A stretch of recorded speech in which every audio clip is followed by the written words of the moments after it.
Hello बच्चों, कैसे हैं सब। उम्मीद होगी अच्छे होंगे सभी लोग। तो आइए आज हम बात करते हैं बेटा गॉस के नियम के अनुप्रयोग के बारे में।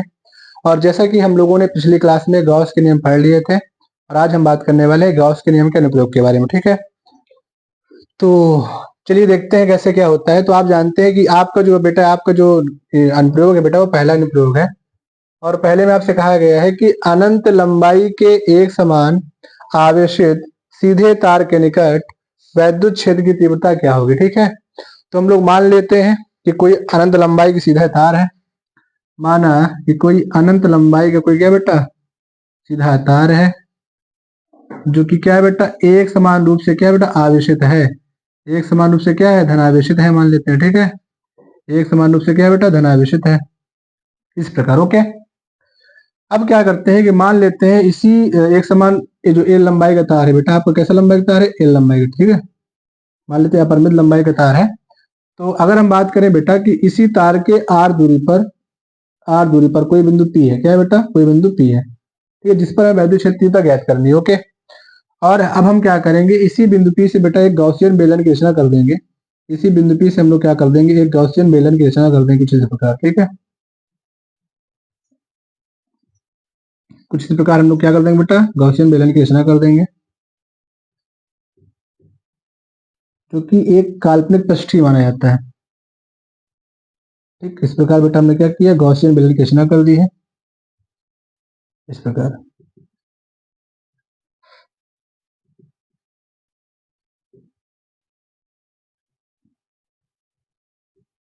ठीक है, ये हमने क्या मान लिया बेटा, गॉसियन बेलन की हमने रचना कर दी है।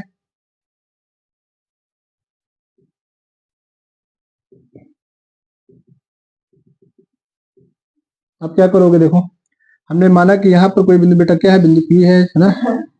यहीं पर हमने क्या किया बेटा, एक सूक्ष्म क्षेत्रफल डीए लिया। क्या लिया बेटा, एक सूक्ष्म क्षेत्रफल क्या लिया, डीए लिया। ओके, हमने डीए लिया है। ठीक है, तो आप जानते हैं कभी भी होता है अगर कोई पृष्ठ लेते हैं, तो पृष्ठ के लंबवत ही क्या काम करता है बेटा, क्षेत्रफल वेक्टर कार्य करता है। तो इसी डायरेक्शन में क्या होगा बेटा, आपको क्षेत्रफल वेक्टर होगा। अगर आपने क्या माना है इसको, आपको इसमें डीए माना है, डीए क्या है आपको सूक्ष्म क्षेत्रफल है। इसी डायरेक्शन में क्या होगा बेटा, इसी डायरेक्शन में आपका क्या होगा, क्षेत्रफल वेक्टर कार्य करेगा। और आपको पता है कि जो त्रिज्यता ही है ना, जो आपकी त्रिज्या है इसमें क्या बेटा आर होगी ना, और त्रिज्यता ही आर दूरी पर हमने माना है। इस जो आपका तार है इससे आर दूरी पर बिंदु P स्थित है। और अब जब आर दूरी मान लिया तो इसी इसी डायरेक्शन बेटा क्या काम कर रहा है, इसी डायरेक्शन में काम कर रहा है वैद्युत क्षेत्र तीव्रता ई। ठीक है, यानी इस पृष्ठ पर जो है वैद्युत क्षेत्र तीव्रता और जो क्षेत्रफल वेक्टर डीए है, वो दोनों दिशा क्या है बेटा, एक समान है। ठीक है, दिशा दोनों क्या है बेटा, एक समान है। ठीक है, अब इसी गॉसियन प्रश्न में जहां पर लेंगे बिंदु, आप जाने के अगर इधर लेंगे तो इधर भी वही वही चीज होगी। ठीक है, अब अगर हम इसके सिरों पर लेते हैं, मान लीजिए यहाँ पर कोई बिंदु हम लेते हैं बेटा, तो यहाँ पर कोई बिंदु लेते हैं, तो आपको पता है कि ये पृष्ठ है, तो हमेशा वैद्युत क्षेत्र इधर कार्य करेगी, है ना, हमने जैसा बताया था आपको। और जब क्षेत्रफल हमने ऊपर की ओर माना है, तो आप जानते हैं कि हमेशा क्या होता है, जब भी कोई हम पृष्ठ लेते हैं उस पृष्ठ के क्या होता है, उस पृष्ठ के लंबवत ही क्षेत्रफल वेक्टर कार्य करता है। ठीक है, तो जिसके सिरों पर आपका वेक्टर कार्य करेगा क्षेत्रफल वेक्टर, वो क्या होगा बेटा, एक दूसरे के लंबवत होगा। तो वैद्युत क्षेत्र तीव्रता तो ऐसे कार्य कर रही है, और जो क्षेत्रफल वेक्टर होगा बेटा ऊपर डायरेक्शन लंबवत कार्य करेगा, तो यहाँ पर जो डिग्री बनेगी, कोण बनेगा, क्या बनेगा, 90 डिग्री बनेगी। ठीक है, ये आपका है डायग्राम। ठीक है, तो हम मान लेते हैं कि एल लंबाई का कोई क्या बेटा तार है, जो अनंत लंबाई का जो क्या है ना, अनंत लंबाई का मानते हैं, फिर एल लंबाई का हम गॉसियन बेलन खींचते हैं। तो यहाँ पर आप मान लेते हैं कि अनंत लंबाई कोई क्या बेटा तार है, जो क्या है एक समान रूप से आवेशित है, जिसके निकट आर दूरी पर कोई बिंदु पी स्थित है, जिस पर वैद्युत क्षेत्र तीव्रता ज्ञात करनी है। अब बिंदु पी पर जो पृष्ठ पर लिया गया है, जो क्षेत्रफल अवयव है उसका क्षेत्रफल वेक्टर है वो, और वेक्टर ई यानी कि क्षेत्रफल जो आपकी वैद्युत क्षेत्र तीव्रता है वो एक ही डायरेक्शन पर कार्य कर रही है। ठीक है, लेकिन आप जब समतल सिरों की बात कर रहे हैं, तो समतल सिरों पर जो क्या होता है वैद्युत क्षेत्र तीव्रता और जो डीए वेक्टर होता है एक दूसरे के लंबवत होता है। ठीक है, तो आपने जैसा बनाया बेटा, आपको वैसे ही आपको लिख देना होता है। आप कहेंगे चित्रानुसार माना कोई अनंत लंबाई का सीधा तार है, जो कि एक समान रूप से आवेशित है, जिसके निकट आर आर दूरी पर बिंदु P स्थित है, जिस पर हमने क्या लिया, क्षेत्रफल डीए वेक्टर लिया हुआ है, तो क्षेत्रफल अवयव डीए लिया है। इस वजह से जो क्षेत्रफल वेक्टर डीए और वैद्युत क्षेत्र तीव्रता क्या है बेटा, एक दिशा में कार्य करती है। ओके, और इसी प्रकार हमने क्या लिया, समतल समतल सिरों में जो आपका जो वेक्टर ई है और जो डीए वेक्टर है उसके बीच बनने वाला कोण क्या है बेटा, 90 डिग्री। ठीक है, तो जैसा आपने बनाया आपको वैसे लिखना है। अब आप क्या ज्ञात करेंगे, पहले आप ज्ञात करेंगे कि डीए पृष्ठ से गुजरने वाला वैद्युत फ्लक्स। क्या निकालेंगे बेटा, डीए पृष्ठ से गुजरने वाला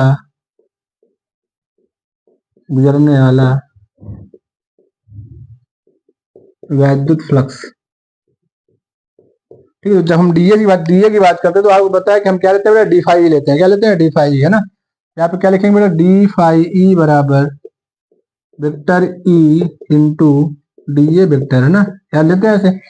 अब जब वेक्टर हटाएंगे तो क्या माना है बेटा, डी फाई ई बराबर वेक्टर ई इंटू, वेक्टर हटा दीजिए ना, तो क्या आएगा बेटा, E into D A cos theta, E into D A cos theta. Okay.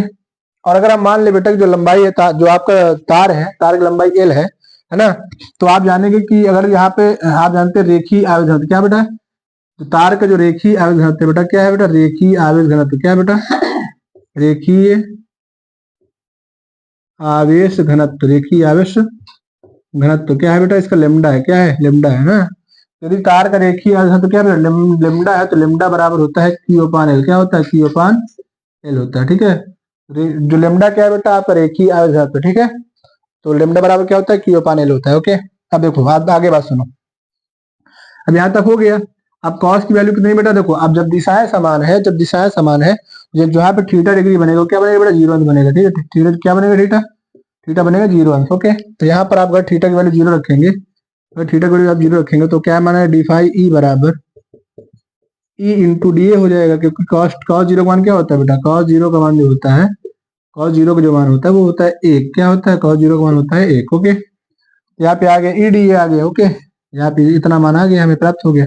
ये मान कौन सा प्राप्त हुआ, मान हमें ये प्राप्त हुआ है कि जो गॉसियन पृष्ठ का, जो गॉसियन का जो पृष्ठ है बेटा, उस गॉसियन पृष्ठ जो आपने सूक्ष्म क्षेत्रफल लिया है उसका है। ओके, अगर हम समतल सिरों की बात करें, तो अगर हम बात करें यहाँ पर कि समतल सिरों द्वारा या कहे, अब देखो ये गॉसियन पृष्ठ हो गया। अगर हम पूरे गॉसियन पृष्ठ कर लें, है ना। अब देखो यहाँ पे अगर हम ले लें कि संपूर्ण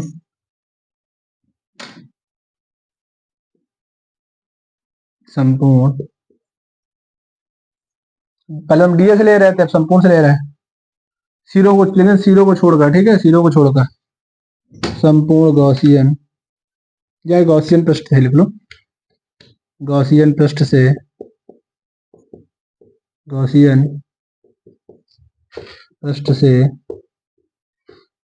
गुजरने वाला वैद्युत फ्लक्स, ठीक है। हमें क्या ले बेटा, गॉसियन पृष्ठ है। तो जब गॉसियन के लोगे तो आप यहाँ पे आपको डी फाई नहीं, आपको क्या करना पड़ेगा, समाकलन करना पड़ेगा। तो आप क्या करेंगे बेटा, फाई ई बराबर समाकलन किसका, डी फाई ई का। ठीक है, यहाँ पे आएगा फाई ई बराबर डी फाई का मान क्या रखोगे बेटा, ई इंटू डी रखोगे, ठीक है। यहाँ पे जो फाई ई का मान निकल के आएगा बेटा वो आएगा ई। अब आप जानते हैं कि यहाँ पे क्या बचेगा, यहाँ पर ए बचेगा, है ना। ई बाहर आ गया तो यहाँ बचा डी ए, क्या बचा, डी ए बचा। और आप जानते हैं यहाँ पर जो आपका डी ए का मान आएगा वो क्या आएगा बेटा, ए आएगा। जो ए का मान होता है बेटा वो क्या होता है, बेलन का है ना, गॉसियन बेलन है।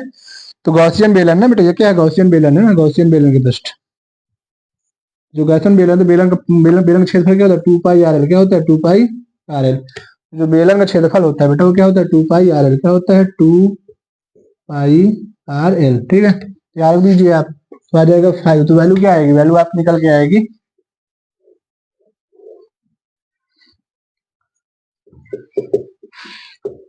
जो वैल्यू निकल के आएगी आपकी, क्या निकल के आएगी बेटा, निकल के आएगी फाई ई बराबर ई इंटू 2 पाई आर एल। क्या आएगी बेटा, 2 पाई आर एल। ओके, यहाँ तक क्लियर है। अब क्या करोगे, अब समझो मेरी बात। अब समझने के लिए आप ये करना है कि अब आप इसको समीकरण नंबर 1 मान लीजिए। ठीक है, अब आप क्या लिखोगे, समतल सिरों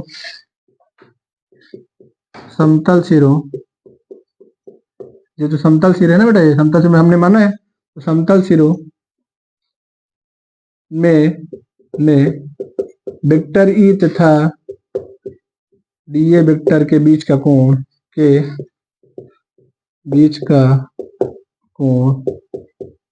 है बेटा, 90 डिग्री है, 90 डिग्री है। तो फाई बराबर vector E into D A vector क्या आ जाएगा बेटा, 0 आ जाएगा। बोलो 0 नहीं आएगा, क्योंकि यहाँ पे जब 90 डिग्री तो cos 90 का मान कितना होता है, 0 होता है ना। क्योंकि cos 90 का मान क्या होता है, cos 90 का मान क्या होता है बेटा, 0 होता है। ओके, पूरा मान 0 आ जाएगा। तब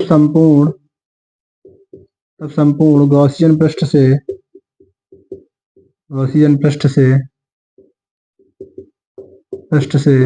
गुजरने वाला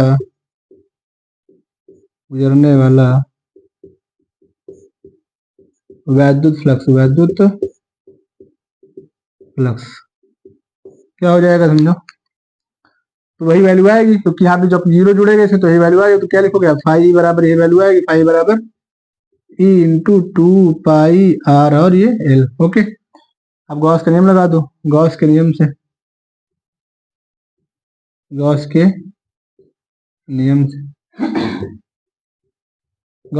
इस फिगर को आप ड्रा कर लेना बेटा ना, इसको फिगर से आपको देना, ठीक है।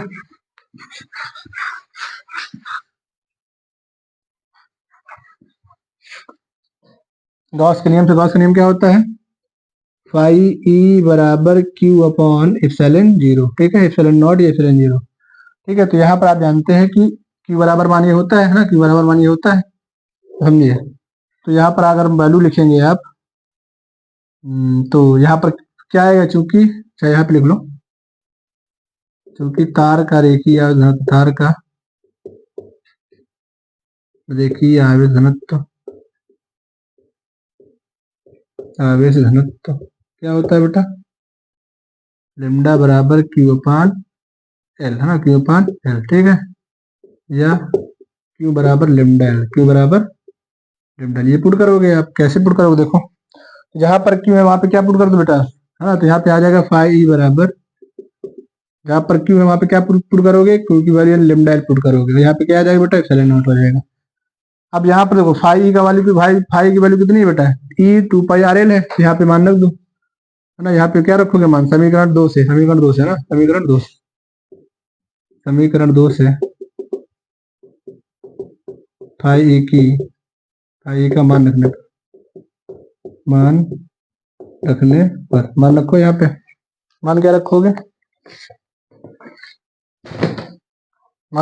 देखो फाई का मान कितना है, देखो यहाँ पे है ई इंटू 2πrl बराबर में lambda L upon epsilon not, ठीक है। तो यहाँ पे एल से एल कट गया, तो क्या बचा तुम्हारे पास, क्या बचा, तो ई आप बराबर में ले आओगे, तो बच्चे को 1/2π इंटू में लेमडा अपॉन एप्सिलॉन इधर ले आओ, तो 2π अपॉन एप्सिलॉन, है ना। यहाँ पे क्या ई बराबर, यहाँ पे देखो नीचे चला गया, 2πr नीचे आ गया, तो आर तो हमने अभी रखा नहीं है, लेकिन लेमडा हमने यहाँ पे रख दिया, अब आर यहाँ पे रख दो, लेमडा अपॉन आर आ जाएगा, एल से एल कट गया, ठीक है। तो ये वैल्यू आ गई।